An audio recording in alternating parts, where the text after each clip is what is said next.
ಗೆಳೆಯರೆ, ಯಾರೆಲ್ಲ ಇವತ್ತು ನಿಮ್ಮ ಜೀವನದಲ್ಲಿ ಹಣಕಾಸಿನ ಸಮಸ್ಯೆಯಿಂದ ಒದ್ದಾಡ್ತಾ ಇದ್ದೀರಾ, ಯಾರಿಗೋ ಸಾಲ ಕೊಟ್ಬಿಟ್ಟು ಅವ್ರು ನಿಮಗೆ ವಾಪಸ್ ಕೊಡ್ತಿಲ್ಲ, ಅಥವಾ ನೀವ್ ಯಾರ ಹತ್ರನೋ ಸಾಲ ತಗೊಂಡು ಅವ್ರ ಮನೆ ಹತ್ರ ಬಂದು ಬಂದು ಹೋಗಿ ಮಾಡ್ತಾ ಇದ್ದಾರೆ, ಆದ್ರೆ ನಿಮ್ ಕೈಯಲ್ಲಿ ಅದನ್ನ ತಿರುಗಿಸ್ಕೊಡೋದಕ್ಕಾಗ್ತಿಲ್ಲ.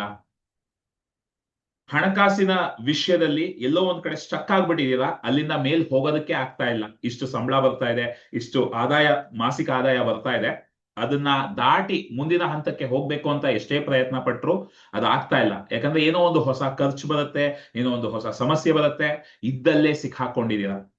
ಇದಕ್ಕಾಗಿ ನೀವು ಸುಮ್ನೆ ಕೂತಿಲ್ಲ, ಪ್ರತಿದಿನ ಪ್ರಯತ್ನ ಪಡ್ತಿದ್ದೀರಾ, ಏನೇನೋ ಪರಿಶ್ರಮ ಹಾಕ್ತಾ ಇದ್ದೀರಾ, ಏನೇನೋ ಹೊಸ ಹೊಸ ಐಡಿಯಾಗಳನ್ನ ಹುಡುಕ್ತೀರಾ, ಆದ್ರೆ ಯಾವುದು ಕೆಲಸ ಮಾಡ್ತಿಲ್ಲ. ಈ ತರ ಯಾರಿಗೆಲ್ಲ ಹಣಕಾಸಿನ ವಿಷಯದಲ್ಲಿ ಸಮಸ್ಯೆಗಳಿದೆಯೋ ಈ ವಿಡಿಯೋನ ಕೊನೆ ತನಕ ನೋಡಿ. ಯಾಕಂದ್ರೆ ಏಬ್ರಹಂ ಅವರು ಇದರ ಬಗ್ಗೆ ಬಹಳ ಅದ್ಭುತವಾಗಿ ಹಣದ ಬಗ್ಗೆ ಮಾತಾಡ್ತಾರೆ ಯಾವಾಗ್ಲೂ.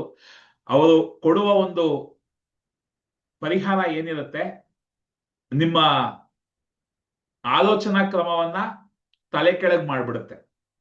ಅವರು ಅದರ ಬಗ್ಗೆ ಯಾವಾಗೆಲ್ಲ ಜನ ಬಂದು ಅವ್ರ ಹತ್ರ ಈ ಪ್ರಶ್ನೆಯನ್ನ ಕೇಳ್ತಾರೋ ಅವರು ಕೊಡೋ ಉತ್ತರ, ಎಷ್ಟೊಂದ್ ಜನಕ್ಕೆ ಆ ಉತ್ತರವನ್ನ ಅರ್ಥ ಮಾಡ್ಕೊಂಡು ಅಳವಡಿಸ್ಕೊಳ್ಳೋದಕ್ಕೆ ಸ್ವಲ್ಪ ಸಮಯ ಬೇಕು, ಆದ್ರೆ ಅದನ್ನು ಮಾಡಿದಾಗ ಬಹಳಷ್ಟು ಅದ್ಭುತವಾದ ಫಲಿತಾಂಶಗಳನ್ನ ಜನ ಪಡ್ಕೊಂಡಿದ್ದಾರೆ. ಹಾಗಾಗಿ ಅದನ್ನ ನಿಮ್ಮ ಜೊತೆ ಈ ವಿಡಿಯೋನಲ್ಲಿ ನಾನು ಹಂಚ್ಕೊಳ್ಳಲಿದ್ದೇನೆ. ಸೊ ಯಾರೆಲ್ಲ ಇನ್ನೂ ಈ ಚಾನೆಲ್ ಸಬ್ಸ್ಕ್ರೈಬ್ ಮಾಡಿಲ್ಲ, ಈ ಕೂಡಲೇ ಸಬ್ಸ್ಕ್ರೈಬ್ ಮಾಡ್ಕೊಂಡು ಆ ಬೆಲ್ ಐಕಾನ್ ಒತ್ತಿ ಯಾವ ಒಂದು ವಿಡಿಯೋವನ್ನು ಮಿಸ್ ಮಾಡಬೇಡಿ. ವಿಶಾಲ ಹೃದಯದ ಕನ್ನಡಿಗರಿಗೆ ನಿಮ್ಮ ಗೆಳೆಯ ಆರೆಂಜ್ ಕನ್ನಡಕ ವಿಹಾನ್ ಮಾಡುವ ನಮಸ್ಕಾರಗಳು. ಗೆಳೆಯರೆ, ಏಬ್ರಹಂ ಹಿಕ್ಸ್ ಅವರ ವಿಡಿಯೋಗಳನ್ನ ನಾನು ಕಳೆದ 8 ವರ್ಷಗಳಿಂದ ನೋಡ್ತಾ ಬಂದಿದ್ದೀನಿ. ಅವರ ಒಂದು ಜ್ಞಾನವನ್ನ ಸ್ವಲ್ಪ ಸ್ವಲ್ಪವಾಗಿ ನನ್ನ ಜೀವನದಲ್ಲಿ ಅಳವಡಿಸ್ಕೊಳ್ತಾ ಇವತ್ತು ನನ್ನ ಜೀವನದಲ್ಲಿ ಏನೆಲ್ಲ ಪರಿವರ್ತನೆ ಆಗಿದೆ ಅದಕ್ಕೆ ಅವರು ಒಂದು ಬಹಳ ಮುಖ್ಯವಾದ ಕಾರಣ ಅಂತ ಹೇಳ್ತಾ ಇವತ್ತಿನ ಸಂಚಿಕೆಯನ್ನ ಶುರು ಮಾಡೋಣ. ಏಬ್ರಹಂ ಅವರು 2 ವಿಷಯಗಳನ್ನ ಹೇಳ್ತಾರೆ. ಒಂದು, ನಮ್ಮಲ್ಲಿ ನಕಾರಾತ್ಮಕ ಭಾವನೆಗಳು, ಏನೆಲ್ಲ ನಕಾರಾತ್ಮಕ ಭಾವನೆಗಳು ಬರುತ್ತೆ, ಭಯ, ಆತಂಕ, ಒದ್ದಾಟ, ಗಾಬರಿ, ಹೊಟ್ಟೆ ಉರಿ, ಬೇಜಾರು, ದುಃಖ, ಇದನ್ನೆಲ್ಲ ಅವರು ಸಿಗ್ನಲ್ ಅಂತ ಕರೀತಾರೆ. ಈಗ ದೊಡ್ಡ ದೊಡ್ಡ ಹೋಟೆಲ್ಗಳಲ್ಲೆಲ್ಲ ನಿಮ್ಗೆ ಸ್ಮೋಕ್ ಅಲಾರಂ ಇಟ್ಟಿರ್ತಾರೆ. ಏನಾದ್ರೂ ಬೆಂಕಿ ಹತ್ಕೊಂಡ್ರೆ, ಒಂದು ರೂಮ್ ನಲ್ಲಿ ಬೆಂಕಿ ಹತ್ಕೊಂಡ್ರೆ, ಅಥವಾ ನಾವು ಸಣ್ಣದಾಗಿ ಒಂದು ಕರ್ಪೂರ ಹಚ್ಚಿದ್ರೆ ಕೂಡ ಆ ಬೆಂಕಿ ಹೊಗೆಯನ್ನ ಏನು ಉತ್ಪತ್ತಿ ಮಾಡುತ್ತೆ, ಆ ಹೊಗೆ ಹೋಗಿ ಆ ಅಲಾರಂ ಟಚ್ ಆಗಿದೆ, ಅಲಾರಂ ಕುಯ್ ಕುಯ್ ಕುಯ್ ಕುಯ್ ಕುಯ್ ಅಂತ ಕಿರ್ಚೋದಕ್ಕೆ ಶುರು ಮಾಡುತ್ತೆ. ಇಮಿಡಿಯೇಟ್ ಆಗಿ ಆ ಹೋಟೆಲ್ ಸಿಬ್ಬಂದಿ ಆ ಬೆಂಕಿಯನ್ನ ಆರಿಸೋದಕ್ಕೆ ಏನೋ ಒಂದು ಕ್ರಮವನ್ನ ತಗೋಬಹುದು ಅನ್ನೋ ಕಾರಣದಿಂದ, ಯಾಕಂದ್ರೆ ದೊಡ್ಡ ದೊಡ್ಡ ಬಿಲ್ಡಿಂಗ್ ಗಳೇನಿದೆ ಅಲ್ಲೆಲ್ಲ ಬೆಂಕಿ ಆಘಾತ ಆಗೋದು ಸಾಧ್ಯತೆ ಏನಿರುತ್ತೆ ಅದನ್ನ ತಡೆಯೋದಕ್ಕಾಗಿ ಈ ಒಂದು ಸ್ಮೋಕ್ ಅಲಾರಂಗಳನ್ನ ಬಳಸ್ತಾರೆ. ಅದೇ ರೀತಿ ನಮ್ಮ ನಕಾರಾತ್ಮಕ ಭಾವನೆಗಳು ನಮ್ಮ ದೇಹದಲ್ಲಿ ಒಂದು ಸಿಗ್ನಲ್ ಆಗಿ ನಾವು ಬಳಸ್ಕೋಬೇಕು. ನಮ್ಮ ದೇಹದಲ್ಲಿ ನಕಾರಾತ್ಮಕ ಶಕ್ತಿ ಹೆಚ್ಚುತ್ತಾ ಇದೆ, ನಾವು ನಕಾರಾತ್ಮಕ ಭಾವನೆಗಳು ಬರ್ತಾ ಇದೆ ಅಂದ್ರೇನೆ ಅದಕ್ಕೆ ಏಬ್ರಹಂ ಅವರು ಹೇಳೋ ಒಂದು ವ್ಯಾಖ್ಯಾನ ಹೇಗಿರುತ್ತಪ್ಪ ಅಂದ್ರೆ, ನಮ್ಮ ಎಲ್ಲರಲ್ಲೂ ಒಂದು ಇನ್ನರ್ ಬೀಯಿಂಗ್ ಅಂತ ಹೇಳ್ತಾರೆ ಅವರು. ಅಂದ್ರೆ ನಮ್ಮ ಒಳಗೆ ಒಂದು ದೈವಿಕ ಶಕ್ತಿ ಇದೆ. ನಾನು ಅದನ್ನ ಸರಳವಾಗಿ ಕನ್ನಡದಲ್ಲಿ ಹೇಳೋ ಪ್ರಯತ್ನ ಪಡ್ತೀನಿ. ನಮ್ಮೆಲ್ಲರಲ್ಲೂ ಒಂದು ದೈವಿಕ ಶಕ್ತಿ ಇದೆ. ನಮ್ಮಲ್ಲಿ ಕೂಡ, ಹಿಂದೂ ಧರ್ಮದಲ್ಲಿ ಕೂಡ ನಾವು ಅಹಂ ಬ್ರಹ್ಮಾಸ್ಮಿ ಅಂತೀವಿ ಅಲ್ವಾ, ನಮ್ಮೆಲ್ಲರಲ್ಲೂ ಆ ದೇವರ ಅಂಶ ಇದೆ ಅಂತ. ಅದನ್ನ ಸೋರ್ಸ್ ಎನರ್ಜಿ ಅಂತೀವಿ, ಇನ್ನರ್ ಬೀಯಿಂಗ್ ಅಂತೀವಿ. ಆ ಇನ್ನರ್ ಬೀಯಿಂಗ್, ಆ ದೈವಿಕ ಅಂಶ ನಮ್ಮ ಬಗ್ಗೆ ಯಾವಾಗ್ಲೂ ಒಂದು ರೀತಿ ಯೋಚಿಸ್ತಾ ಇದೆ. ಯಾವ ರೀತಿ ಯೋಚಿಸ್ತಾ ಇದೆಪ್ಪ ಅಂದ್ರೆ, ನಾವ್ ಏನೆಲ್ಲ ಆಸೆಗಳನ್ನ, ಕನಸುಗಳನ್ನ ಕಂಡಿದೀವಿ, ಆಸೆಗಳನ್ನ ಪಟ್ಟಿದೀವಿ, ಕೋರಿಕೆಗಳನ್ನ ಮನ್ಸಲ್ಲಿ ಯೋಚಿಸಿದೀವಿ, ಪ್ರಕೃತಿಗೆ ಅದನ್ನ ಹೇಳೂ ಕೂಡ ಇಲ್ಲ. ನಮ್ಮ ಮನ್ಸಲ್ಲಿ ಒಂದು ಆಸೆ ಬಂತು ಅಂದ್ರೇನೆ ಈ ದೈವಿಕ ಅಂಶ ಆ ಆಸೆಯನ್ನ ಹೇಗೆ ವೇಗವಾಗಿ ವಿಹಾನ್ಗೆ ತಂದು ಕೊಡ್ಬೇಕು, ಆಸೆಯನ್ನ ಹೇಗೆ ವೇಗವಾಗಿ ನೆರವೇರಿಸಬೇಕು, ಸಂತೋಷವಾಗಿ ನೆರವೇರಿಸಬೇಕು, ಬಹಳ ಖುಷಿಯಾಗಿ ಅವನಿಗೆ ನೆರವೇರಿಸಬೇಕು ಅಂತ ಯೋಚಿಸ್ತಾ ಇರತ್ತಂತೆ. ಆದ್ರೆ ನಾವು ಆ ಇನ್ನರ್ ಬೀಯಿಂಗ್ ಯೋಚಿಸೋ ರೀತಿ ಯೋಚಿಸದೆ ಹೋದಾಗ ನಮ್ಮ ಬಗ್ಗೆ ಆ ದೈವಿಕ ಅಂಶ ಬಹಳ ಸಕಾರಾತ್ಮಕವಾಗಿ ಯೋಚಿಸ್ತಾ ಇರುತ್ತೆ. ಅದ್ಭುತವಾದ ಭಾವನೆಗಳನ್ನ, ಸಕಾರಾತ್ಮಕ ಭಾವನೆಗಳನ್ನೇ ಯೋಚಿಸ್ತಾ ಇರುತ್ತೆ. ಆದ್ರೆ ಯಾವಾಗ ನಾವು ಅದಕ್ಕೆ ವಿರುದ್ಧವಾಗಿ ಯೋಚಿಸ್ತೀವೋ ಆವಾಗ ನಮ್ಮ ಮನಸ್ಸು, ದೇಹ ನಮಗೆ ಸಿಗ್ನಲ್ ಕೊಡೋ ಒಂದು ದಾರಿಯೇ ಈ ನಕಾರಾತ್ಮಕ ಭಾವನೆಗಳು. ನೋಡು, ನಿನ್ನ ದೈವಿಕ ಅಂಶ, ನಿನ್ನ ಇನ್ನರ್ ಬೀಯಿಂಗ್ ನಿನ್ನ ಬಗ್ಗೆ ಈ ರೀತಿ ಯೋಚಿಸ್ತಾ ಇಲ್ಲ, ಆದ್ರೆ ನೀನು ಅದಕ್ಕೆ ವಿರುದ್ಧವಾಗಿ ಯೋಚಿಸ್ತಾ ಇದೀಯ. ಈ ಒಂದು ಸಿಗ್ನಲ್ ಅನ್ನ ಕೊಡೋದಕ್ಕೆ ನಮ್ಮ ನಕಾರಾತ್ಮಕ ಭಾವನೆಗಳು ಸಹಾಯ ಮಾಡುತ್ತೆ. ಹಾಗಾಗಿ ನಾವು ಎಷ್ಟು ವಿರುದ್ಧವಾಗಿ ಯೋಚಿಸ್ತೀವೋ, ಎಷ್ಟು ಆ ದೈವಿಕ ಅಂಶ ನಮ್ಮ ಬಗ್ಗೆ ಯೋಚಿಸೋ ರೀತಿ ಏನಿದೆ ಅದರಿಂದ ನಾವು ಎಷ್ಟು ದೂರ ಹೋಗ್ತೀವೋ ಅಷ್ಟು ಆ ನಕಾರಾತ್ಮಕ ಭಾವನೆಯ ತೀವ್ರತೆ ಹೆಚ್ಚುತ್ತೆ. ಯಾಕಂದ್ರೆ ನನ್ನ ದೈವಿಕ ಅಂಶ ಏನಿದೆ, ನನ್ನ ಒಬ್ಬ ಅದ್ಭುತವಾದ ವ್ಯಕ್ತಿ, ನಾನು ತುಂಬಾ ಜಾಣ, ತುಂಬಾ ಬುದ್ಧಿವಂತ, ತುಂಬಾ ಧೈರ್ಯವಂತ, ತುಂಬಾ ಒಳ್ಳೆ ವ್ಯಕ್ತಿ ಅಂತ ನನ್ನ ದೈವಿಕ ಅಂಶ ನನ್ನ ಬಗ್ಗೆ ಯೋಚಿಸ್ತಾ ಇದೆ. ಆದ್ರೆ ನಾನೇನ್ ಯೋಚಿಸ್ತಾ ಇದ್ದೀನಿ, ನಾನೊಬ್ಬ ಮುಟ್ಟಾಳ, ನನಗೆ ಏನು ಬರಲ್ಲ, ನನಗೆ ಓದಿದ್ದೆಲ್ಲ ಮರ್ತೋಗುತ್ತೆ, ನನ್ನ ಕೈಯಲ್ಲಿ ಏನು ಮಾಡೋದಕ್ಕಾಗ್ತಿಲ್ಲ, ನಾನು ಫೇಲ್ಯೂರು, ನಾನೊಬ್ಬ ಲೂಸರು, ಈ ತರ ಯೋಚಿಸಿದಾಗ ನಮ್ಮಲ್ಲಿ ಏನಕ್ಕೆ ಆ ಗೊಂದಲ, ನಕಾರಾತ್ಮಕತೆ ಫೀಲ್ ಆಗುತ್ತೆ ಅಂದ್ರೆ, ಅದು ನಮ್ಮ ದೇಹ ನಮಗೆ ಸಿಗ್ನಲ್ ಕೊಡ್ತಾ ಇದೆ, ನಮ್ಮ ಮನಸ್ಸು ನಮಗೆ ಸಿಗ್ನಲ್ ಕೊಡ್ತಾ ಇದೆ. ನಿನ್ನ ದೈವಿಕ ಅಂಶ ನಿನ್ನ ಬಗ್ಗೆ ಈ ರೀತಿ ಯೋಚಿಸ್ತಾ ಇದೆ, ನೀನು ನಿನ್ನ ಬಗ್ಗೆ ಈ ರೀತಿ ಯೋಚಿಸ್ತಾ ಇದೆಯಾ, ಇಲ್ಲಿ ಇಷ್ಟೊಂದು ಒಂದು ಅಂತರ ಏನಿದೆ, ಆ ಅಂತರವೇ ನಮ್ಮಲ್ಲಿ ನಕಾರಾತ್ಮಕ ಭಾವನೆಗಳಾಗಿ ಕಾಣಿಸ್ಕೊಳ್ತಾ ಇದೆ. ಆವಾಗ ನಾವೇನ್ ಮಾಡ್ಬೇಕು, ಒಂದು ಬಿಲ್ಡಿಂಗ್ ಅಲ್ಲಿ ಸ್ಮೋಕ್ ಅಲಾರ್ಮ್ ಕುಯ್ ಕುಯ್ ಕುಯ್ ಕುಯ್ ಅಂದಾಗ ನಾವೇನ್ ಮಾಡ್ಬೇಕು, ಇಮಿಡಿಯೇಟ್ ಆಗಿ ಬಂದು ಆ ಬೆಂಕಿಯನ್ನ ಆರಿಸ್ಬೇಕು. ಕರೆಕ್ಟಾ? ನಾವು ಆ ನಕಾರಾತ್ಮಕ ಭಾವನೆಗಳು ಬಂದಾಗ ನಾವ್ ಏನ್ ಮಾಡ್ಬೇಕು, ನಾವು ಯೋಚಿಸೋ ರೀತಿಯನ್ನ ಬದಲಾಯಿಸ್ಬೇಕು. ನಮ್ಮ ಬಗ್ಗೆ ನಾವು ಸಕಾರಾತ್ಮಕವಾಗಿ ಏನೆಲ್ಲ ಯೋಚಿಸ್ಬೋದು ಅದರ ಮೇಲೆ ಗಮನ ಹರಿಸ್ತಾ ಹೋಗ್ಬೇಕು. ಆದ್ರೆ ನಾವೇನ್ ಮಾಡ್ತೀವಿ, ಈಗ ಒಂದು ಸ್ಮೋಕ್ ಅಲಾರಂ ಅದು ಕುಯ್ ಕುಯ್ ಕುಯ್ ಅಂದಾಗ ನಾವು ಆ ಸೌಂಡ್ ಅನ್ನ ಸಂಪೂರ್ಣವಾಗಿ ಆ ಸೌಂಡ್ ಕೇಳದೆ ಇರೋ ಹಾಗೆ ಮಾಡಿಸೋದಕ್ಕೆ ಒಂದು ಬ್ಲೂಟೂತ್ ಸ್ಪೀಕರ್ ಅಲ್ಲಿ ದೊಡ್ಡದ ಜೋರಾಗಿ ಸಾಂಗ್ ಅನ್ನ ಹಾಕೊಂಡು, ಓ ಈಗ ಸೌಂಡ್ ಕೇಳಿಸ್ತಾ ಇಲ್ಲ ಅಂದ್ಕೊಂಡ್ಬಿಟ್ರೆ ಏನಾಗುತ್ತೆ, ಬಿಲ್ಡಿಂಗ್ಗೆ ಹತ್ಕೊಂಡು ಹುರಿಯೋ ಸಾಧ್ಯತೆ ಇರುತ್ತೆ. ನಾವ್ ಇಮಿಡಿಯೇಟ್ ಆಗಿ ಆ ಬೆಂಕಿಯನ್ನ ಆರಿಸ್ಬೇಕೇ ಬಿಟ್ರೆ ಆ ಸ್ಮೋಕ್ ಅಲಾರಂ ಸೌಂಡ್ ಅನ್ನ ಮರೆಮಾಚೋ ಹಾಗಿಲ್ಲ. ಅದೇ ರೀತಿ ನಮ್ಮ ಒಳಗೆ ನಕಾರಾತ್ಮಕ ಭಾವನೆ ಬಂದು, ನೋಡಪ್ಪ ನಿನ್ನ ದೈವಿಕಾಂಶ ಈ ರೀತಿ ನಿನ್ನ ಬಗ್ಗೆ ಅದ್ಭುತವಾಗಿ ಸಕಾರಾತ್ಮಕವಾಗಿ ಯೋಚಿಸ್ತಾ ಇದೆ, ಆದ್ರೆ ನೀನು ಅದಕ್ಕೆ ತದ್ವಿರುದ್ಧವಾಗಿ ಯೋಚಿಸ್ತಾ ಇದೆಯಾ, ಆ ಅಂತರವೇ ಇವತ್ತು ನಿನ್ನೊಳಗೆ ನಕಾರಾತ್ಮಕ ಭಾವನೆಯಾಗಿ ಗೊಂದಲವನ್ನ ಮಾಡ್ತಾ ಇದೆ.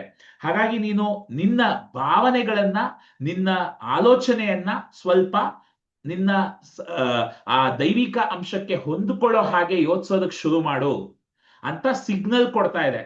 ಆದ್ರೆ ನಾವ್ ಆ ಸಮಯದಲ್ಲಿ ಇನ್ನೂ ಕಷ್ಟಪಟ್ಟು, ಇನ್ನೂ ನನಗೆ ಸ್ಫೂರ್ತಿ ತಗೊಂಡು ಇನ್ನೂ ಒದ್ದಾಡೋದಕ್ಕೆ ಶುರು ಮಾಡ್ತೀವಿ.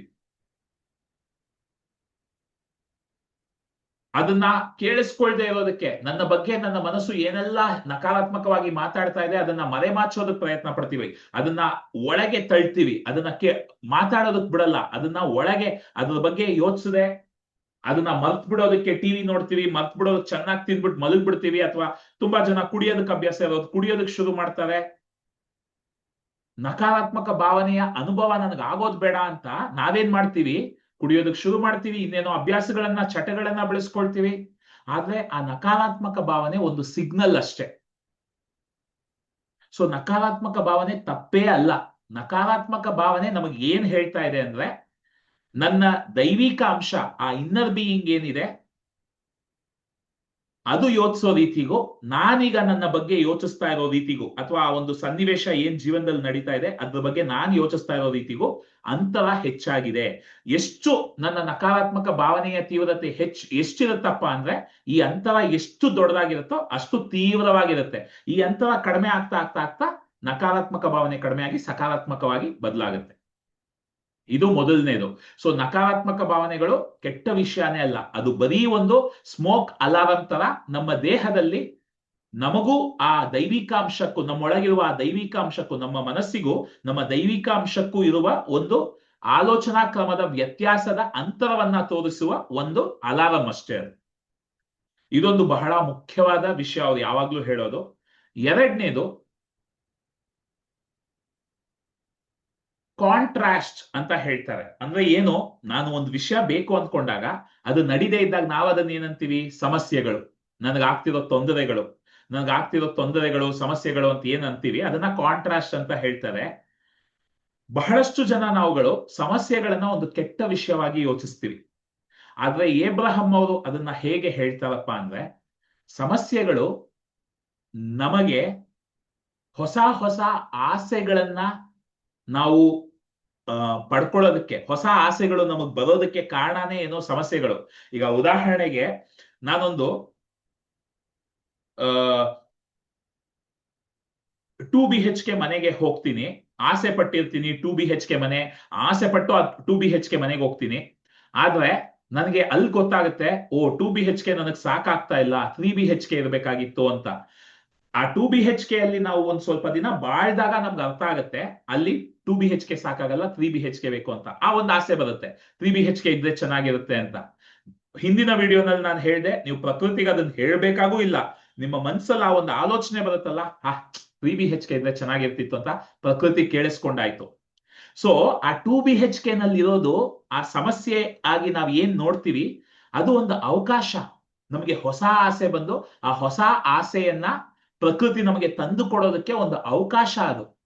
ಹಾಗಾಗಿ ಅದನ್ನ ಸಮಸ್ಯೆಗಳು ಅನ್ನೋ ಹಾಗಿಲ್ಲ, ಅದನ್ನ ಅವಕಾಶಗಳು ಅಂತ ಹೇಳ್ಬೇಕು ಅಂತಾರೆ. ಈ ಇಡೀ ಬ್ರಹ್ಮಾಂಡ ಇವತ್ತು ಇಷ್ಟು ವಿಸ್ತಾರವಾಗ್ತಿರೋದಕ್ಕೆ, ಆ ಎಕ್ಸ್ಪ್ಯಾನ್ಷನ್ಗೆ ಈ ಸಮಸ್ಯೆಗಳೇ ಕಾರಣ. ಅವ್ರು ಯಾವಾಗ್ಲೂ ಒಂದು ಮಾತು ಹೇಳ್ತಾರೆ, ಪ್ರಕೃತಿ ಹಾಳಾಗ್ತಾ ಇದೆ, ಮನುಷ್ಯ ಕುಲ ಸಂಪೂರ್ಣವಾಗಿ ನಾಶ ಆಗತ್ತೆ, ಪ್ರಕೃತಿ ಎಲ್ಲ ನಾಶ ಆಗೋಗುತ್ತೆ ಅಂತ ಏನೆಲ್ಲ ನಾವು ಭಯ ಪಡ್ತಾ ಇದೀವಿ, ಒದ್ದಾಡ್ತಾ ಇದೀವಿ. ನೀವು ಪ್ರಕೃತಿಯನ್ನ ಇವತ್ತು ನಿಜವಾಗ್ಲೂ ಜಗತ್ತನ್ನ ನೋಡಿದ್ರೆ, ಜಗತ್ತು ಆ ಕಾಡ್ ಮನುಷ್ಯರು ಬಾಳ್ತಾ ಇದ್ದಿದ್ ಕಾಲಕ್ಕೂ, ಮನುಷ್ಯ ಬೆಂಕಿಯನ್ನ ಕಂಡುಹಿಡಿಯೋದಕ್ಕೆ ಮುಂಚೆ ಈ ಜಗತ್ ಹೇಗಿತ್ತು, ಇವತ್ ಹೇಗಿದೆ ನೋಡಿದ್ರೆ, ಏನನ್ನೆಲ್ಲ ನಾವು ಇವತ್ತು ಸೃಷ್ಟಿ ಮಾಡಿದೀವಿ. ಬೇರೆ ಯಾವ ಗ್ರಹದಿಂದಾನು, ಬೇರೆ ಯಾವ ಲೋಕದಿಂದಾನು ಯಾರು ನಮ್ಗೆ ಚಿನ್ನ, ಬೆಳ್ಳಿ, ಆಹಾರ, ಅದು ಇದು ಯಾವುದನ್ನು ಕೊಟ್ಟಿಲ್ಲ. ಇವತ್ತು ನಾವು ಏನೆಲ್ಲ ಒಂದು ಐಷಾರಾಮಿ ಜೀವನವನ್ನ ಅನುಭವಿಸ್ತಾ ಇದೀವಿ, ಅದೆಲ್ಲ ಇಲ್ಲಿ ನಾವು ಸೃಷ್ಟಿ ಮಾಡಿರೋದೆ. ಇವತ್ತು ಮನುಷ್ಯ ಆಕಾಶದಲ್ಲಿ ಹಾರಾಡ್ತಾ ಇದ್ದಾನೆ ಫ್ಲೈಟ್ ಅಲ್ಲಿ, ಒಂದು ಫೋನ್ ಹಿಡ್ಕೊಂಡು ಒಂದು ಜಗತ್ತಿನ ಒಂದು ಮೂಲೆಯಿಂದ ಇನ್ನೊಂದು ಮೂಲೆಗೆ ಮಾತಾಡ್ತಿದ್ದಾನೆ. ತಂತ್ರಜ್ಞಾನದ ಶಕ್ತಿಯನ್ನ ಬಳಸ್ಕೊಂಡು ಈ ರೀತಿ ಸಕಾರಾತ್ಮಕ ವಿಷಯಗಳನ್ನ ಹಂಚ್ಕೊಳ್ತಾ ಇದ್ದಾನೆ. ಜೀವನದ ಒಂದು ಕ್ವಾಲಿಟಿ ಏನಿದೆ ಅದು ಬೇರೆ ಮಟ್ಟಕ್ಕೆ, ಇವತ್ತು ಮನುಷ್ಯನ ಜೀವನದ ಒಂದು ಕ್ವಾಲಿಟಿ ಬೇರೆ ಮಟ್ಟದಲ್ಲಿ ಇವತ್ತು ಉನ್ನತಿಯನ್ನ ಪಡೆದಿದೆ. ಇದಕ್ಕೆಲ್ಲ ಕಾರಣ ಆ ಸಮಸ್ಯೆಗಳೇ, ನಮಗೆ ಬರುವ ಆ ಆಸೆಗಳು. ಯಾಕಂದ್ರೆ ಒಂದು ಸಮಸ್ಯೆ ಬಂದಾಗ್ಲೇ ಒಂದು ಕಡೆಯಿಂದ ಇನ್ನೊಂದು ಕಡೆಗೆ, ಈಗ ನೀವು ಎಷ್ಟೊಂದು ಫಿಲಿಂಗಳಲ್ಲಿ ನೋಡಿರ್ಬೋದು, ಒಂದು ಹಳ್ಳಿನಲ್ಲಿ ಒಂದು ಹಾಸ್ಪಿಟಲ್ ಇರಲ್ಲ, ತುಂಬಾ ದುಃಖ ಆಗುತ್ತೆ. ಅವಾಗ ಹೀರೋ ನಿರ್ಧಾರ ಮಾಡ್ತಾನೆ, ಈ ಹಳ್ಳಿನಲ್ಲಿ ಒಂದು ಹಾಸ್ಪಿಟಲ್ ಬೇಕು ಅಂತ. ಹಾಗಾಗಿ ಇವತ್ತು ಹಳ್ಳಿಗಳಲ್ಲಿ ಹಾಸ್ಪಿಟಲ್ಗಳಿದೆ. ಆ ಸಮಸ್ಯೆಯಿಂದಾನೇ ಆ ಹಾಸ್ಪಿಟಲ್ ಬಂದಿದ್ದು. ಗೆಳೆಯರೇ, ಕೋವಿಡ್ ಇತ್ತೀಚಿನ ದಿನಗಳಲ್ಲಿ ಬಂದ ಒಂದು ದೊಡ್ಡ ಸಮಸ್ಯೆ ಮನುಷ್ಯನಿಗೆ. ಆದ್ರೆ ಆ ಕೋವಿಡ್ ನ ಕಾರಣ ಇವತ್ತು ಮನುಷ್ಯನ ಒಂದು ಆಲೋಚನಾ ಕ್ರಮದಲ್ಲಿ, ಮನುಷ್ಯನ ಒಂದು ಕಾನ್ಶಿಯಸ್ನೆಸ್ ನಲ್ಲಿ ದೊಡ್ಡ ರೀತಿಯ ಪರಿವರ್ತನೆ ಬಂದಿದೆ. ಇವತ್ತು ಮನುಷ್ಯನ ಅಹಂಕಾರ ಸ್ವಲ್ಪ ಕಡಿಮೆ ಆಗಿದೆ. ಮನುಷ್ಯನಿಗೆ ನನ್ನ ಜೀವನ ಎಷ್ಟು ನಶ್ವರ, ನಾನು ಎಲ್ಲರಿಗೂ ಗೌರವ ಕೊಡ್ಬೇಕು, ಎಲ್ಲರಿಗೂ ಪ್ರೀತಿ ಕೊಡ್ಬೇಕು, ಇರೋವರೆಗೂ ಖುಷಿಯಾಗಿ ಬಾಳ್ಬೇಕು ಅನ್ನೋ ಒಂದು ಆಲೋಚನೆ ಬಂದಿದೆ. ಮತ್ತೆ ಈ ಎಲ್ಲ ಆನ್ಲೈನ್ ಒಂದು ಕ್ರಾಂತಿ ಏನಾಯ್ತು, ಅದು ಕೋವಿಡ್ ಇಂದಾನೇ ಆಗಿದ್ದು. ಹಾಗಾಗಿ ಆ ಕೋವಿಡ್ ಅನ್ನ ಒಂದು ಸಮಸ್ಯೆ ಅಂತೀರಾ, ಅವಕಾಶ ಅಂತೀರಾ? ಆ ಸಮಸ್ಯೆಗಳ ರೂಪದಲ್ಲಿ ಅವಕಾಶಗಳು ಹುಟ್ಕೊಳ್ತಾ ಇವೆ. ಸಾವಿನ ಬಗ್ಗೆ ನನಗೆ ಗೊತ್ತು, ಎಷ್ಟೊಂದು ಜನ ಇಲ್ಲ ವಿಹಾನ್ ಅದು ಹೇಗೆ ಹೇಳೋದಕ್ಕೆ ಸಾಧ್ಯ, ಕೋವಿಡ್ ಅಲ್ಲಿ ಎಷ್ಟು ಜನ ಸತ್ತು, ನಮ್ಮ ಮನೆಯಲ್ಲೇ ಒಬ್ರು ಹೋದ್ರು ಅಂತ ನೀವು ಹೇಳ್ಬೋದು. ಸಾವಿನ ಬಗ್ಗೆ ಏಬ್ರಹಂ ಏನ್ ಹೇಳ್ತಾರೆ ಇನ್ನೊಂದು ವಿಡಿಯೋನಲ್ಲಿ ನಾನು ಮಾತಾಡ್ತೀನಿ ಗೆಳೆಯರೆ. ಆದರೆ ಪ್ರಕೃತಿಯಲ್ಲಿ ಅವಕಾಶಗಳ ರೂಪದಲ್ಲೇ ಇವತ್ತು ಪ್ರಕೃತಿ ವಿಸ್ತಾರ ಆಗ್ತಿರೋದು. ಹೊಸ ಹೊಸ ಕಾರ್ಗಳು ಪ್ರತಿದಿನ ಉತ್ಪತ್ತಿ ಆಗ್ತಾ ಇದೆ, ಹೊಸ ಹೊಸ ಗಾಡಿಗಳು ಉತ್ಪತ್ತಿ ಆಗ್ತಾ ಇದೆ, ಹೊಸ ಹೊಸ ರೀತಿಯ ಜೀವನ ಶೈಲಿ ಉತ್ಪತ್ತಿ ಆಗ್ತಾ ಇದೆ. ಇದೆಲ್ಲದಕ್ಕೂ ಕಾರಣ ಮನುಷ್ಯನಿಗೆ ಬರೋ ಸಮಸ್ಯೆಗಳು. ಆ ಸಮಸ್ಯೆಗಳಿಂದ ಹೊಸ ಆಲೋಚನೆಗಳು ಹುಟ್ಕೊಳ್ಳುತ್ತೆ. ಆ ಆಲೋಚನೆಗಳು ಹುಟ್ಕೊಂಡಾಗ ಅದನ್ನ ನಾವು ಆಕರ್ಷಿಸ್ತೀವಿ. ಹಾಗಾಗಿ ಕಾಂಟ್ರಾಸ್ಟ್, ಈ ಸಮಸ್ಯೆಗಳು ನಮ್ಮ ಜೀವನದ ಒಂದು ಭಾಗ, ಅವಿಭಾಜ್ಯ ಅಂಗ. ಮತ್ತೆ ಇನ್ನೊಂದು ಮುಖ್ಯವಾದ ಅಂಶವನ್ನ ಏಬ್ರಹಂ ಅವರು ಹೇಳೋದು, ನಾವು ಯಾವತ್ತೂ ಸಂಪೂರ್ಣವಾಗಿ ಎಲ್ಲವನ್ನು ಪಡ್ಕೊಂಡ್ ಬಿಟ್ಟಿದೀವಿ, ಇನ್ನು ಯಾವುದೇ ಅಗತ್ಯ ಇಲ್ಲ ನನ್ನ ಜೀವನದಲ್ಲಿ, ಇನ್ ಯಾವ ಸಮಸ್ಯೆನೂ ಇಲ್ಲ ಅಂತ ನಾವು ಹೇಳೋದಕ್ಕೆ ಆಗಲ್ಲ. ನಾವು ಈ ಭೂಮಿಯಲ್ಲಿ ಇರುವ ಕೊನೆಯ ಕ್ಷಣದ ತನಕ ನಮಗೆ ಆಸೆಗಳು ಬರ್ತಾನೆ ಇರುತ್ತೆ, ಹೊಸ ಹೊಸ ಸಮಸ್ಯೆಗಳು ಬರ್ತಾ ಇರುತ್ತೆ, ಹೊಸ ಹೊಸ ಆಸೆಗಳು ಬರ್ತಾ ಇರುತ್ತೆ. ಆದ್ರೆ ನಾವು ಅದನ್ನ ಸಮಸ್ಯೆ ಅಂತ ನೋಡ್ತೀವ ಅದನ್ನ ಒಂದು ಅವಕಾಶವಾಗಿ ನೋಡ್ತೀವ, ನಮ್ಮ ಕೈಯಲ್ಲಿದೆ. ಏಬ್ರಹಂ ಅವರು ಅದನ್ನ ಒಂದು ಅವಕಾಶ ಅಂತಾನೆ ಹೇಳ್ತಾರೆ. ಹಾಗಾಗಿ ಆ ಸಮಸ್ಯೆಗಳನ್ನ ಅವಕಾಶವಾಗಿ ನೋಡೋದಿದೆಯಲ್ಲ, ಅದು ಏಬ್ರಹಂ ಅವರು ಅದನ್ನ 4ನೇ ಸ್ಟೆಪ್ ಅಂತಾರೆ. ನಮ್ಗೆ ಏನ್ ಬೇಕು ಅನ್ನೋ ಆಸೆ ಬರುತ್ತಲ್ಲ, ಅದು ಮೊದಲನೇ ಸ್ಟೆಪ್. ಪ್ರಕೃತಿ ಅದಕ್ಕೆ ತಥಾಸ್ತು ಅನ್ನೋದು 2ನೇ ಸ್ಟೆಪ್. 3ನೇ ಸ್ಟೆಪ್, ನಾವು ಏನೆಲ್ಲ ಆಸೆ ಪಟ್ಟಿದೀವಿ ಅದನ್ನೆಲ್ಲ ಪ್ರಕೃತಿ ನಮ್ಗೆ ಏನ್ ಕೊಟ್ಟಾಗೋಗಿದೆ ಅದನ್ನ ನಾವು ಸ್ವೀಕರಿಸೋದು, ಇದು 3ನೇ ಸ್ಟೆಪ್. 4ನೇ ಸ್ಟೆಪ್, ನಾವು ನಮ್ಮ ಗಮನವನ್ನ ನಮ್ಗೆ ಏನ್ ಬೇಕೋ ಅದ್ರ ಮೇಲೆ ಹರಿಸ್ತಾ, ಏನ್ ಬೇಕೋ ಅದ್ರ ಮೇಲೆ ನಮ್ಮ ಗಮನವನ್ನ ಹರಿಸ್ತಾ ಈಗ ಏನಿದೆಯೋ ಅದನ್ನ ಖುಷಿಯಾಗಿ ಸ್ವೀಕರಿಸೋದು. 5ನೇ ಸ್ಟೆಪ್, ಈ ಸಮಸ್ಯೆಗಳು ಬಂದಾಗ ಅದನ್ನ ಅವಕಾಶಗಳಾಗಿ ನೋಡ್ತಾ ಅದು ಒಂದು ಜೀವನದ ಒಂದು ಅವಿಭಾಜ್ಯ ಅಂಗವಾಗಿ ನೋಡೋದು. ಇದನ್ನ ಈ 5 ಸ್ಟೆಪ್ಗಳನ್ನ ನೀವು ಮಾಡ್ತಾ ಹೋದ್ರೆ ಆಕರ್ಷಣೆಯ ನಿಯಮವನ್ನ ಬಳಸ್ಕೊಂಡು ಜೀವನದಲ್ಲಿ ಎಲ್ಲವನ್ನೂ ನಿಮ್ಮ ಕೈಯಲ್ಲಿ ಆಕರ್ಷಿಸೋದಕ್ಕಾಗತ್ತೆ ಅಂತ ಏಬ್ರಹಂ ಅವ್ರು ಹೇಳ್ತಾರೆ. ಈಗ ಹಣಕಾಸಿನ ಸಮಸ್ಯೆಗಳಿಗೆ ಬರೋಣ. ಗೆಳೆಯರೆ, ಹಣಕಾಸಿನ ವಿಷಯದಲ್ಲಿ ಇವತ್ತು ನಮಗೆ ಎಷ್ಟು ನಕಾರಾತ್ಮಕ ಭಾವನೆಗಳಿದೆ ಅಲ್ವಾ? ಹಣದ ಬಗ್ಗೆ ನಾವು ಯೋಚಿಸೋ ರೀತಿನಲ್ಲಿ, ಆ ಆಲೋಚನಾ ಕ್ರಮದಲ್ಲಿ, ಆ ನಂಬಿಕೆಗಳಲ್ಲಿ, ಆ ಭಾವನೆಗಳಲ್ಲಿ, ಆ ಅಭ್ಯಾಸಗಳಲ್ಲಿ ಏನೆಲ್ಲ ನಕಾರಾತ್ಮಕ ವಿಷಯ ಇದೆ. ಆ ನಕಾರಾತ್ಮಕ ವಿಷಯಗಳು ನಮಗೆ ಒಂದು ಸಲಹೆ ನೀಡ್ತಾ ಇದೆ. ನಿನ್ನ ದೈವಿಕ ಶಕ್ತಿ ನಿನ್ನ ಸಮಸ್ಯೆ ಬಗ್ಗೆ ಈ ರೀತಿ ಯೋಚಿಸ್ತಾ ಇಲ್ಲ, ಅದು ಒಂದು ಅವಕಾಶವಾಗಿ ನೋಡ್ತಾ ಇದೆ. ಅದನ್ನ ಒಂದು ಅವಕಾಶವಾಗಿ ನೋಡ್ತಾ ಇದೆ. ನಿನ್ಗೆ ಏನ್ ಬೇಕು ಅನ್ನೋ ಸ್ಪಷ್ಟನೆಯನ್ನ ಆ ಒಂದು ಸಮಸ್ಯೆ ನಿನಗೆ ಕೊಡ್ತಾ ಇದೆ. ಆ ಆಸೆಯನ್ನ ನೀನು ಸ್ಪಷ್ಟನೆಯಿಂದ, ಒಂದು ಹೊಸ ಆಸೆ ಏನ್ ಬರುತ್ತೆ ಅದನ್ನ ಪ್ರಕೃತಿ ಕೇಳಿಸ್ಕೊಂಡು ನಿನಗೆ ತಥಾಸ್ತು ಅಂತ ಹೇಳ್ತಾ ಇದೆ. ಆದ್ರೆ ನಾವು ಇಲ್ಲಿ ಏನ್ ಮಾಡ್ಬೇಕು? 3ನೇ ಸ್ಟೆಪ್, ನಾವ್ ಏನೆಲ್ಲ ಆಸೆ ಪಟ್ವಿ, ಸಾಲ ಇತ್ತು, ಸಾಲಾನೇ ಬೇಡ, ಖುಷಿಯಾಗಿ ಬಾಳ್ಬೇಕು, ನಾನ್ ಎಲ್ರಿಗೂ ಸಾಲ ಕೊಡೋ ತರ ಆಗ್ಬೇಕು, ಎಲ್ರಿಗೂ ನಾನು ಖುಷಿಯಾಗಿ ಹಣ ಕೊಡೋ ತರ ಆಗ್ಬೇಕು, ನನಗೆ ಹಣ ಕೊಟ್ಟವೆಲ್ಲ ಖುಷಿಯಾಗಿ ನನಗೆ ಹಣ ವಾಪಸ್ ತಂದು ಕೊಡೋ ತರ ಆಗ್ಬೇಕು. ಈ ತರ ಹೊಸ ಹೊಸ ಆಸೆಗಳು ನಮ್ಗೆ ಏನ್ ಬರುತ್ತೆ. ಈಗ ಆ ಆಸೆಗಳು ಬಂದಿದ್ದೇ ಪ್ರಕೃತಿ ತಥಾಸ್ತು ಅಂತ ಹೇಳಾಯ್ತು. ಈಗ ಅದನ್ನ ನಾನು ನನ್ನ ಜೀವನದಲ್ಲಿ ಬರೋದಕ್ಕೆ ಅನುಮತಿ ಕೊಡಬೇಕು. ನಾನು ಹಿಂದಿನ ವಿಡಿಯೋನಲ್ಲಿ ವಾರ್ಟೆಕ್ಸ್ ಅಂತ ಹೇಳಿದ್ದೆ ನಿಮ್ಗೆ, ಆ ಸಮೃದ್ಧಿಯ ಸುಳಿ ಅಲ್ಲಿ ಆಗ್ಲೇ ಬಂದು ಎಲ್ಲ ಸೇರ್ಕೊಂಡ್ಬಿಟ್ಟಿದೆ. ನಾವೇನೆಲ್ಲ ಆಸೆ ಪಟ್ಟಿದೀವೋ ಅದೆಲ್ಲ ಅಲ್ಲಿ ಬಂದು ಆ ವೈಬ್ರೇಷನಲ್ ಕಂಪನಾಂಕದ ಸತ್ಯ, ಕಂಪನಾಂಕದ ಒಂದು ವಾಸ್ತವ ಏನ್ ಸೃಷ್ಟಿ ಮಾಡಿದೀವಿ ಅಲ್ಲಿ ಬಂದು ಸೇರ್ಕೊಂಡಿದೆ. ಈಗ ಅದನ್ನ ನಮ್ಮ ಈ ಭೌತಿಕ ಜೀವನದಲ್ಲಿ ಆಕರ್ಷಿಸ್ಬೇಕು. ಅದಕ್ಕೆ ನಾನು ಆ ಪ್ರಕೃತಿಯ ಆಲೋಚನಾ ಕ್ರಮಕ್ಕೆ, ಪ್ರಕೃತಿಯ ಒಂದು ಆಯೋಜನೆಗೆ ಹೊಂದಿಕೊಳ್ಳುವಂತಹ ಒಂದು ಅಂಶ ಆಗ್ಬೇಕು. ಆದ್ರೆ ಈಗ ಪ್ರಕೃತಿನಲ್ಲಿ ನಾನು ಏನ್ ಆಸೆ ಪಟ್ಟೆ ಅದಕ್ಕೆ ಎಲ್ಲವೂ ಹೊಂದಿಕೊಂಡಿದೆ. ಅಲ್ಲಿ ಹೊಂದಿಕೊಳ್ಳದೆ ತಕರಾರು ಮಾಡ್ತಿರೋ ಒಂದು ಅಂಶ ನಾನು ಮಾತ್ರನೇ. ನನ್ನ ಆಲೋಚನೆಗಳು, ನಂಬಿಕೆಗಳನ್ನ, ಅಭ್ಯಾಸಗಳನ್ನ ಇಟ್ಕೊಂಡು ನಾನು ಅದಕ್ಕೆ ವಿರುದ್ಧವಾಗಿ ಕೆಲಸ ಮಾಡ್ತಾ ಇದ್ದೀನಿ. ಯಾವಾಗ ನಾನು ಪ್ರಕೃತಿಯ ಮೇಲೆ ನಂಬಿಕೆ ಇಟ್ಟು, ಪ್ರಕೃತಿ ಹಣದ ಬಗ್ಗೆ ಯಾವ ರೀತಿ ಯೋಚಿಸ್ತಾ ಇದೆ, ನನ್ನ ಜೀವನದ ಬಗ್ಗೆ ಯಾವ ರೀತಿ ಯೋಚಿಸ್ತಾ ಇದೆ, ಹಾಗೆ ನಾನು ಯೋಚಿಸೋದಕ್ಕೆ ಶುರು ಮಾಡ್ತೀನಿ. ವೇಗವಾಗಿ ನಾನು ಆಸೆ ಪಟ್ಟಿದ್ದನ್ನೆಲ್ಲ ನನ್ನ ಈ ಭೌತಿಕ ಜೀವನದಲ್ಲಿ ನಾನು ಆಕರ್ಷಿಸ್ಬಿಡ್ಬೋದು. ಇದು ಏಬ್ರಹಂ ಅವರು ನಮ್ಮ ಸಮಸ್ಯೆಗಳ ಬಗ್ಗೆ ಮಾತಾಡೋ ರೀತಿ. ಈಗ ಬಹಳ ಸರಳವಾಗಿ ಹಣದ ಬಗ್ಗೆ ಏನ್ ಮಾಡ್ಬೇಕು, ನಮ್ಮ ಸಾಲ ಇದೆ, ನಮಗೆ ಹಣದ ಬಹಳಷ್ಟು ಸಮಸ್ಯೆಗಳಿದೆ ಅಂದಾಗ ಏನ್ ಮಾಡ್ಬೇಕು ಹೇಳ್ತೀನಿ, ಕೇಳಿಸ್ಕೊಳ್ಳಿ.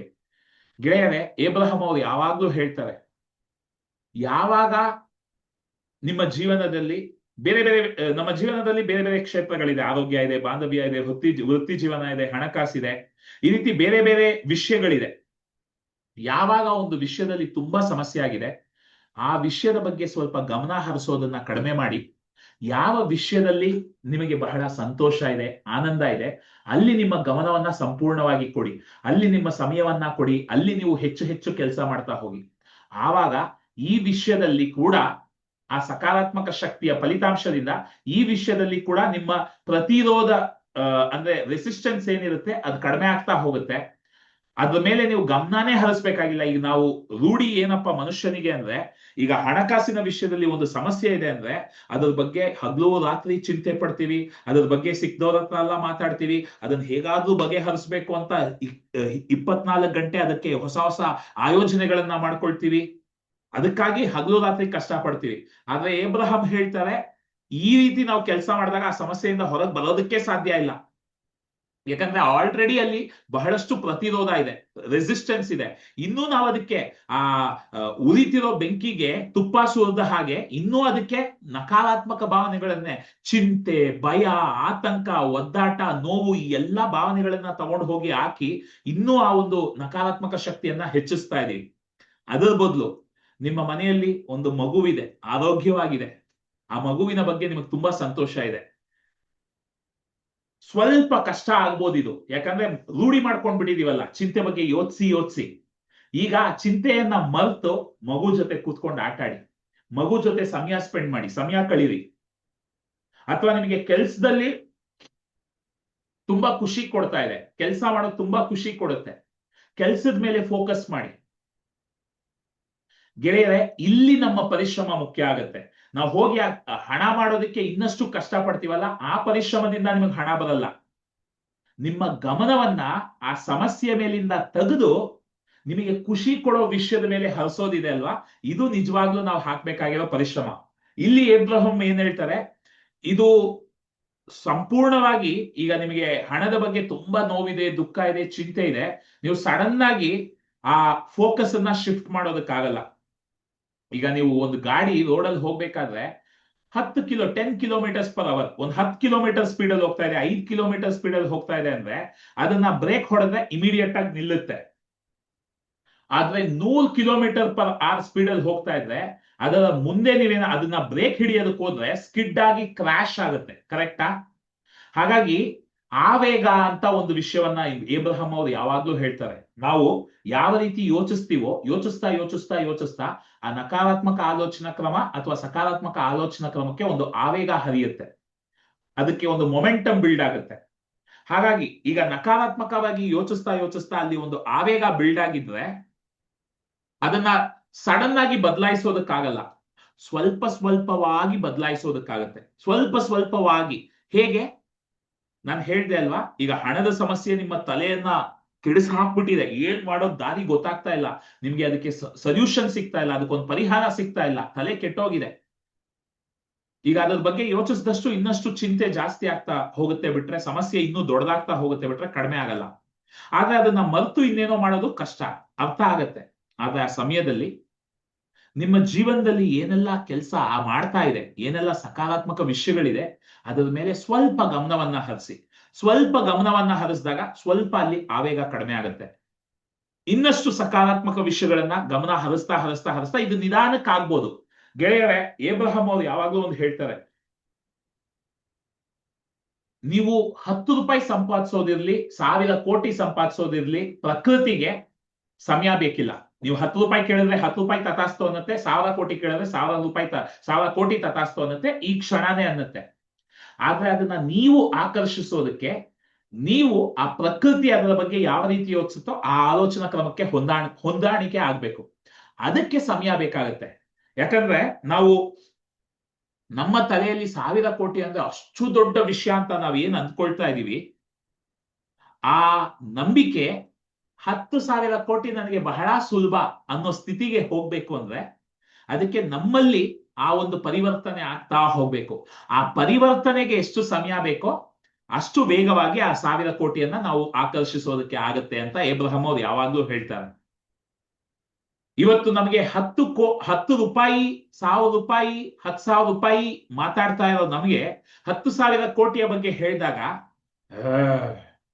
ಅಷ್ಟೊಂದ ಹಿಂಗ್ ನಮ್ಮ ಆಲೋಚನೆನೇ ಹಿಂಗಿದೆ. ಆದ್ರೆ ನಾವು ನಿಧಾನಕ್ಕೆ ನಮ್ಮ ಒಂದು ಥರ್ಮೋಸ್ಟಾಟ್ ಅಂತ ಒಂದು ವಿಷಯ ಇದೆ, ಒಂದು ಟೆಂಪರೇಚರ್, ಒಂದು ಕಾವನ್ನ ಒಂದು ಹಂತದಲ್ಲಿ ಮೇಂಟೈನ್ ಮಾಡುತ್ತೆ ಥರ್ಮೋಸ್ಟಾಟ್. ಇವತ್ತು ನಮಗೆ ಹಣದ ಬಗ್ಗೆ ನಮ್ಮ ಥರ್ಮೋಸ್ಟಾಟ್ ಎಲ್ಲೋ ಒಂದ್ ಕಡೆ ಸೆಟ್ ಆಗ್ಬಿಟ್ಟಿದೆ. ಒಂದು ತಿಂಗಳಿಗೆ ನನ್ನ ಕೈಯಲ್ಲಿ ಒಂದು 10,000 ದುಡಿಯೋದಕ್ಕಾಗತ್ತೆ, ಒಂದು 50,000 ದುಡಿಯೋದಕ್ಕಾಗತ್ತೆ, ಇಲ್ಲ ಹಬ್ಬ ಅಂದ್ರೆ 1,00,000 ದುಡಿಯೋದಕ್ಕಾಗತ್ತೆ. ಇದು ನನ್ನ ಆಲೋಚನಾದ ಕ್ರಮದ ಒಂದು ಥರ್ಮೋಸ್ಟಾಟ್. ಈ ಥರ್ಮೋಸ್ಟಾಟ್ ನ ಒಂದು ಟೆಂಪರೇಚರ್ ಅನ್ನ, ಕಾವನ್ನ ನಾವು 20,000ಕ್ಕೆ, 30,000ಕ್ಕೆ, 40,000ಕ್ಕೆ ಹೆಚ್ಚಿಸ್ತಾ ಹೋದಷ್ಟು ನಮ್ಮ ಆದಾಯನೂ ಹೆಚ್ಚುತ್ತಾ ಹೋಗುತ್ತೆ.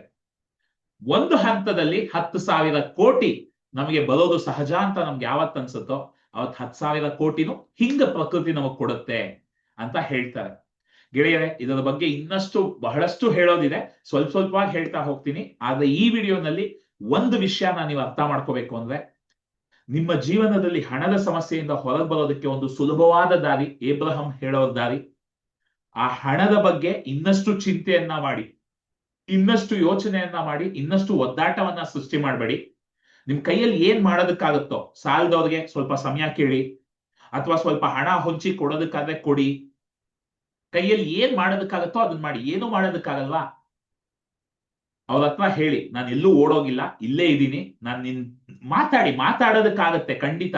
ಸಾಲ ಕೊಡೋದಕ್ ನಮ್ಮ ಹತ್ರ ಈಗ ಹಣ ಇಲ್ಲದೆ ಇರ್ಬೋದು, ಆದ್ರೆ ಬಾಯಲ್ಲಿ ಮಾತಾಡೋದಕ್ಕಾಗತ್ತೆ ತಾನೆ. ಮಾತಲ್ಲಿ ಹೇಳಿ, ನಾನು ಎಲ್ಲೂ ಹೋಗಿಲ್ಲ, ಆದಷ್ಟು ಬೇಗ ಕೊಡ್ತೀನಿ, ನಂಗೆ ಸ್ವಲ್ಪ ಸಮಯ ಬೇಕು, ಬೇರೆ ಏನೋ ನನ್ನ ಹತ್ರ ದಾರಿ ಇಲ್ಲ ಅಂತ ಹೇಳ್ಬಿಟ್ಟು ಏನ್ ಮಾಡೋದಕ್ಕಾಗತ್ತೋ, ನಿಮ್ಮ ಮಾಸಿಕ ಆದಾಯದ ಬಗ್ಗೆ ಮಾತಾಡೋದಾದ್ರೆ ಈ ಕ್ಷಣದಲ್ಲಿ ನಿಮ್ ಕೈಯಲ್ಲಿ ಸ್ವಲ್ಪ ನಿಮ್ಮ ಖರ್ಚನ್ನ ಕಡಿಮೆ ಮಾಡಿ, ಅಥವಾ ಇನ್ನೇನ್ ಮಾಡೋದಕ್ಕಾಗತ್ತೋ ಅದನ್ನ ಮಾಡಿ. ಏನ್ ಮಾಡೋದಕ್ಕಾಗತ್ತೋ ಪ್ರಾಕ್ಟಿಕಲ್ ಆಗಿ ಅದನ್ನ ಮಾಡ್ಬಿಟ್ಟು, ನೀವು ಮಾಡ್ಬೇಕಾಗಿರೋದು ನಿಮ್ಮ ಗಮನವನ್ನ ಸ್ವಲ್ಪ ಶ್ರಮ ಆಗತ್ತೆ, ಇದು ಅಭ್ಯಾಸ ಇಲ್ವಲ್ಲ, ಅದಕ್ಕೆ ಸ್ವಲ್ಪ ಕಷ್ಟ ಅನ್ಸುತ್ತೆ. ಆದ್ರೆ ನಿಮ್ಮ ಗಮನವನ್ನ ನಿಮ್ಮ ಜೀವನದಲ್ಲಿ ಏನ್ ಸಂತೋಷ ಕೊಡೋ ವಿಷಯಗಳಿದೆ ಅದ್ರ ಮೇಲೆ ಹರಿಸಿ. ನಿಮ್ಮ ಮನೇಲಿ ಮಕ್ಕಳಿದ್ರೆ ಅವ್ರ ಜೊತೆ ಸಮಯವನ್ನ ಕಳೀರಿ. ಇಲ್ಲ ನಿಮ್ಗೆ ಒಳ್ಳೆ ಕಾಫಿ ಕುಡಿದಾಗ ಸಂತೋಷ ಆಗುತ್ತೆ ಅಂದ್ರೆ, ಕಾಫಿ ಕೂತ್ಕೊಂಡು ಒಂದ್ ಕಡೆ ಒಂದು ಅರ್ಧ ಗಂಟೆ ಖುಷಿಯಾಗಿ ಎಂಜಾಯ್ ಮಾಡ್ತಾ, ಅರ್ಧ ಗಂಟೆ ಇರ್ಲಿ ಒಂದು 10 ನಿಮಿಷ ಕಾಫಿ ಕುಡೀರಿ. ನಿಮ್ಗೆ ಇಷ್ಟವಾದ ಊಟವನ್ನ, ಅಡಿಗೆಯನ್ನ ಮಾಡ್ಕೊಂಡು ತಿನ್ನಿ. ಒಂದು ಒಳ್ಳೆ ಹಾಡನ್ನ ಕೇಳ್ತಾ ಹಾಗೆ ಆ ಹಾಡಲ್ಲಿ ಮುಳುಗ್ತಾ ಹೋಗಿ. ಒಂದು ಒಳ್ಳೆ ಸಿನಿಮಾ ನೋಡಿ, ಚೆನ್ನಾಗಿ ನಿದ್ದೆ ಮಾಡಿ. ಗಮನಿಸ್ ನೋಡಿ, ಹಣದ ಸಮಸ್ಯೆ ಬಂದಾಗ ಇದು ಯಾವುದನ್ನು ಮಾಡಲ್ಲ. ಮನೆಯವ್ರು ಮಾತಾಡ್ಸಕ್ ಬಂದ್ರೆ ಅವ್ರ ಹತ್ರ ಜಗಳ ಮಾಡ್ತೀವಿ. ಗೆಳೆಯರೇ, ಹಿಂದಿನ ವಿಡಿಯೋನಲ್ಲಿ ಒಂದು ವಿಷಯ ಹೇಳಿದೆ, ನಮ್ಮ ಜೀವನದಲ್ಲಿ ಹಣಕಾಸಿನ ವಿಷಯದಲ್ಲಿ ಸಮಸ್ಯೆ ಆಗಿದೆ. ನೀವು ಇನ್ನೂ ಆ ಹಣದ ಬಗ್ಗೆನೇ ಹೆಚ್ಚು ಯೋಚಿಸ್ತಾ, ಇನ್ನೂ ಟೆನ್ಷನ್ ಮಾಡ್ಕೊಳ್ತಾ ಹೋದ್ರೆ ಆರೋಗ್ಯ ಹಾಳಾಗ್ತಾ ಹೋಗುತ್ತೆ, ವೃತ್ತಿ ಜೀವನದಲ್ಲಿ ಸಮಸ್ಯೆಗಳು ಸೃಷ್ಟಿಯಾಗುತ್ತೆ, ಬಾಂಧವ್ಯ ಕೆಡ್ತಾ ಹೋಗುತ್ತೆ. ಯಾಕಂದ್ರೆ ನಿಮ್ಮ ಗಮನ ಎಲ್ಲ ನಕಾರಾತ್ಮಕವಾಗಿ ಬದಲಾಗ್ತಾ ಇದೆ. ಯಾವ ವಿಷಯದಲ್ಲಿ ನಾವು ಗಮನ ಹರಿಸ್ತೀವಿ ಅನ್ನೋದು ಮುಖ್ಯನೇ ಅಲ್ಲ. ನಮ್ಮ ಗಮನ ಸಕಾರಾತ್ಮಕವಾದ ಭಾವನೆಗಳ ಮೇಲೆ ಹೋಗ್ತಾ ಇದೆಯಾ, ನಕಾರಾತ್ಮಕ ಭಾವನೆಗಳಿಗೆ ಬರ್ತಾ ಇದೆ ಅನ್ನೋದೇ ಮುಖ್ಯ ಇಲ್ಲಿ. ಹಾಗಾಗಿ ಹಣದ ಬಗ್ಗೆ ಈಗ ನನ್ನಲ್ಲಿ ನಕಾರಾತ್ಮಕ ಭಾವನೆ ಇದೆ, ನಕಾರಾತ್ಮಕ ಆವೇಗ ಸೃಷ್ಟಿ ಆಗ್ಬಿಟ್ಟಿದೆ. ಆದ್ರೆ ನನ್ನ ಮಗುವನ್ನ ನೋಡಿದಾಗ ನನ್ನ ಕೈಯಲ್ಲಿ ಖುಷಿಯಾಗಿ ಫೀಲ್ ಮಾಡೋದಕ್ಕಾಗತ್ತೆ. ಒಂದು ಕಾಫಿಯನ್ನ ಕುಡಿದಾಗ ಸ್ವಲ್ಪ ಸಂತೋಷ ಆಗತ್ತೆ, ಒಂದು ಹಾಡನ್ನ ಕೇಳಿದಾಗ ಖುಷಿ ಆಗತ್ತೆ. ಅಲ್ಲಿ ಸ್ವಲ್ಪ ಸಮಯ ಕೊಡಿ. ಇಲ್ಲಿ ಏನ್ ಮಾಡೋದಕ್ಕಾಗತ್ತೋ ಅದನ್ನ ಮಾಡಿ. ಆದ್ರೆ ನಿಮ್ಮ ಗಮನವನ್ನ ಸ್ವಲ್ಪ ತಿರುಗಿಸಿ, ದಿಕ್ಕನ್ನ ತಿರುಗಿಸಿ. ಮತ್ತೆ ಆ ಹಣದ ಬಗ್ಗೆನೇ 24 ಗಂಟೆ ಚಿಂತೆ ಪಡ್ತಾ ಕೂತ್ಕೋಬೇಡಿ. ಭಕ್ತಿಯಲ್ಲಿ ಸ್ವಲ್ಪ ಮುಳುಗಿ, ದೇವರ ಹಾಡುಗಳನ್ನ ಹಾಡ್ತಾ ಭಕ್ತಿಯಲ್ಲಿ ಮುಳುಗಿ. ಇಲ್ಲ ಒಳ್ಳೆ ಸಿನಿಮಾ ನೋಡಿ, ಇಲ್ಲ ಒಳ್ಳೆ ಹಾಡನ್ನ ಕೇಳಿಸ್ತಾ ಡಾನ್ಸ್ ಮಾಡಿ, ಇಲ್ಲ ಮಕ್ಕಳ ಜೊತೆ ಸಮಯವನ್ನ ಸ್ಪೆಂಡ್ ಮಾಡಿ. ನಿಮ್ಮ ಆವೇಗವನ್ನ ಸ್ವಲ್ಪ ಸ್ವಲ್ಪವಾಗಿ ಕಡಿಮೆ ಮಾಡಿಸ್ತಾ ಸಕಾರಾತ್ಮಕ ಶಕ್ತಿಯನ್ನ ಹೆಚ್ಚಿಸ್ತಾ ಹೋಗ್ಬೇಕು. ಗೆಳೆಯರೇ, ಈ ಒಂದು ಕಲೆಯನ್ನ ನೀವು ಕಲ್ತ್ರೆ, ಯಾವ ವಿಷಯದಲ್ಲಿ ಸಮಸ್ಯೆ ಇದೆಯೋ ಆ ವಿಷಯದ ಬಗ್ಗೆ ಸ್ವಲ್ಪ ಗಮನವನ್ನ ಕಡಿಮೆ ಮಾಡಿ, ಯಾವ ವಿಷಯ ಅದ್ಭುತವಾಗಿದೆಯೋ, ಯಾವೆಲ್ಲ ವಿಷಯಗಳು ಅದ್ಭುತವಾಗಿದೆಯೋ ಅದರ ಮೇಲೆ ಸ್ವಲ್ಪ ಗಮನವನ್ನ ಹರಿಸೋದು, ಇದನ್ನ ನಿಮ್ಮ ಕೈಯಲ್ಲಿ ಮಾಡೋದಕ್ಕಾದ್ರೆ ನಿಮಗೆ ಹಣದ ಸಮಸ್ಯೆಯಿಂದ ವೇಗವಾಗಿ ಹೊರಗೆ ಬರೋದಕ್ಕಾಗತ್ತೆ.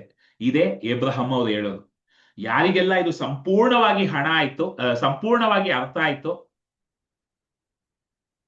ಕೆಳಗೆ ವಿಡಿಯೋನಲ್ಲಿ 100% ಅಂತ ಕಾಮೆಂಟ್ ಮಾಡಿ. 100% ಅರ್ಥ ಆಯ್ತು ಅಂತ. ಅರ್ಥ ಆಗಿಲ್ವಾ, ಇನ್ನೂ 2 ಸರ್ತಿ ಈ ವಿಡಿಯೋನ ನೋಡಿ, ಇನ್ನೂ ಹೆಚ್ಚು ಸ್ಪಷ್ಟನೆಯನ್ನ ನೀಡ್ತಾ ಹೋಗ್ತೀನಿ. ಏಬ್ರಹಂ ಅವರು ಹೇಳೋ ಈ ತತ್ವವನ್ನ ಅಭ್ಯಾಸ ಮಾಡೋದು ಸ್ವಲ್ಪ ಜನಕ್ಕೆ ಕಷ್ಟ. ಯಾಕಂದ್ರೆ ನನಗೂ ಇದು ಮೊದಲು ಕಷ್ಟ ಆಯ್ತು. ಅದು ಹೆಂಗಪ್ಪ, ಸಮಸ್ಯೆ ಇಷ್ಟು ದೊಡ್ಡದಾಗಿ ಕಣ್ಮುಂದೆ ಕೂತಿರ್ಬೇಕಾದ್ರೆ ಅದನ್ನ ಗಮನ ಹರಿಸದೆ ಇನ್ಯಾವ್ದ್ರ ಮೇಲೂ ಗಮನ ಹರಿಸೋದು ಅಂತ. ಅಲ್ಲೇ ನಮ್ಮ ಪರಿಶ್ರಮ ಹಾಕ್ಬೇಕಾಗಿರೋದು. ಆದ್ರೆ ಅದನ್ನ ನಾವು ಮಾಡೋದು ಕಲ್ತ್ ಬಿಟ್ರೆ ಎಲ್ಲ ಸಮಸ್ಯೆಗಳಿಂದ ವೇಗವಾಗಿ ಹೊರಗೆ ಬಂದ್ಬಿಡ್ಬೋದು. ಇದೇ ಏಬ್ರಹಂ ಅವರು ಮತ್ತೆ ಮತ್ತೆ ಹೇಳೋ ತತ್ವ. ಎಲ್ಲರಿಗೂ ಸ್ಪಷ್ಟವಾಗಿ ಅರ್ಥ ಆಗಿದ್ರೆ 100% ಅಂತ ಟೈಪ್ ಮಾಡಿ. ನಮ್ಮ 3 ದಿನಗಳ ಉಚಿತ ಹೀಲಿಂಗ್ ಬೂಟ್ ಕ್ಯಾಂಪ್ ಸತತವಾಗಿ ನಡೀತಾ ಇದೆ. ಅದರ ಲಿಂಕ್ ಕೆಳಗಿದೆ. ನನ್ನ ಜೊತೆ ವೈಯಕ್ತಿಕವಾಗಿ ಮಾತಾಡ್ಬೇಕು ಅಂದ್ರೆ ಅದರ ಲಿಂಕ್ ಕೆಳಗಡೆ ವಿಡಿಯೋನಲ್ಲಿ ಇದೆ. ಮತ್ತೆ ನಾವು ವಾರದಲ್ಲಿ 5 ದಿನ ಒಟ್ಟಿಗೆ ಬಂದು, ಯಾಕಂದ್ರೆ ಎಷ್ಟೇ ನಾನು ಮಾತಾಡಿದ್ರು ಅಭ್ಯಾಸ ಮಾಡ್ಬೇಕು ಇದನ್ನೆಲ್ಲ, ಈ ಸಕಾರಾತ್ಮಕ ಪ್ರಕ್ರಿಯೆಗಳನ್ನ. ಅದಕ್ಕೆ ಒಂದು ವೇದಿಕೆಯನ್ನ ಸೃಷ್ಟಿ ಮಾಡಿದೀನಿ, ಡೈಲಿ ಮ್ಯಾಜಿಕ್ ಪ್ರಾಕ್ಟೀಸ್ ಅಂತ. ಪ್ರತಿದಿನ ವಾರದಲ್ಲಿ 5 ದಿನ ನಾವು ಒಂದು ಅರ್ಧ ಗಂಟೆ ಸಿಕ್ಕಿ ಅದನ್ನ ಪ್ರಾಕ್ಟೀಸ್ ಮಾಡ್ತೀವಿ. ಅದರ ಲಿಂಕ್ ಕೂಡ ಕೆಳಗಿದೆ. ಯಾರೆಲ್ಲ ಇನ್ನೂ ಡೈಲಿ ಮ್ಯಾಜಿಕ್ ಪ್ರಾಕ್ಟೀಸ್ ಜಾಯ್ನ್ ಆಗಿಲ್ಲ, ಈ ಕೂಡಲೇ ಜಾಯ್ನ್ ಆಗಿ. ಸೊ ಮುಂದಿನ ವಿಡಿಯೋನಲ್ಲಿ ಮತ್ತೆ ಸಿಗುವ. ಅಲ್ಲಿವರೆಗೂ ದಿಸ್ ಇಸ್ ಆರೆಂಜ್ ಕನ್ನಡಕ ವಿಹಾನ್ ಸೈನಿಂಗ್ ಆಫ್. ಧನ್ಯವಾದಗಳು ಗೆಳೆಯರೆ.